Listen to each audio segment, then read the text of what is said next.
नमस्कार, simple cooking होममेडमध्ये तुमचं स्वागत आहे. आज तुमच्यासाठी घेऊन आले आहे एक अशी गोड रेसिपी जी की पाहताच तोंडाला पाणी सुटेल.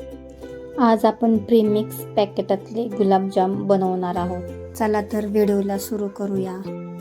पाक बनवण्यासाठी मी इथे एक भांडे घेतलेलं आहे. त्याच्यामध्ये 2 वाटी साखर आणि 2.5 वाटी पाणी घेतलेलं आहे.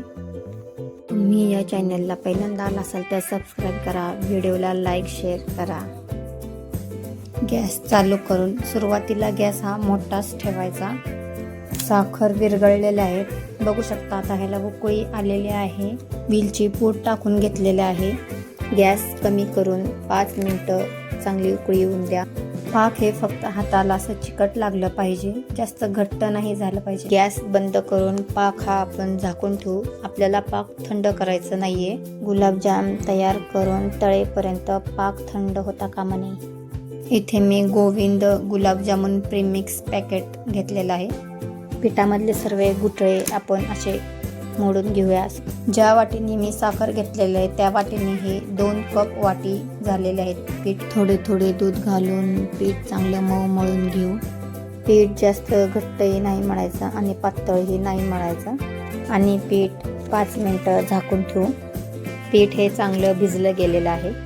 हाताला थोडंसं तूप लावून छोटे छोटे आकाराचे गोळे तयार करून घेऊ. आणि हो, गुलाबजाम वळताना आपल्याला एकही क्रॅक नको आहे गुलाबजाममध्ये, नाहीतर ते तेलात टाकलं की फुटतात.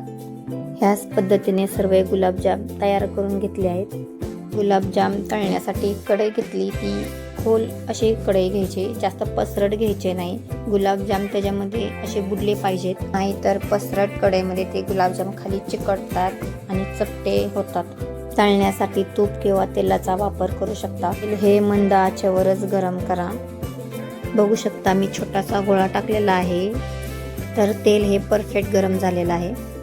आता यामध्ये गुलाबजाम आपण टाकून घेऊ आणि गुलाबजाम हा एक असा टाकायचा. पूर्ण गर्दी करायची नाही तेलामध्ये, नाहीतर गुलाबजाम एकामेकाला चिकटून फुटतात. गॅस हा एकदम कमी ठेवायचा आहे. हलक्या हाताने असं फक्त तेल हलवून घ्या. गुलाबजामला धक्का देऊ नका आणि याला सोनेरी रंग येईपर्यंत तळून घ्या. गॅस हा आपल्याला मंद आचेवरच ठेवायचा आहे, एकदम कमी. एकदम अशा हलक्या हाताने हलवत राहायचं आहे, म्हणजे ते सर्वीकडं चांगले भाजेल. बघू शकता गुलाबजाम हे 3-4 मिनटं चांगले तेलात तळून घेतलेले आहेत. त्याला छान असा सोनेरी रंग आलेला आहे. अशा प्रकारे गुलाबजाम हे छान असे तळून झालेले आहेत. आता गुलाबजाम हे काढून घेऊया. बघू शकता छान असे तळले गेलेले आहेत. आणि आता ह्याला गरम गरमच पाकेमध्ये टाकून घेऊया. लक्षात ठेवा, पाक हा आपल्याला हलका गरम पाहिजे, त्यामध्ये गुलाबजाम हे चांगले मुरतात. गुलाबजाम पाकात टाकून चांगले असे हलवून घ्या. आता ह्याला अर्धा तास किंवा पाऊण तास असेच मुरून ठेवा. आणि आपले गुलाबजाम हे तयार झालेले आहेत. असं 1 तास हे पाकामध्ये छान मुरलेले आहेत. बघू शकता गुलाबजाम हे किती छान बनलेले आहेत, एकही क्रॅक गेलेला नाही, जसे परफेक्ट पॅकेटवर आहेत तसेच. तुम्हाला ही गोड रेसिपी आवडली असेल तर लाईक शेअर करा आणि चॅनलला सबस्क्राईब करा.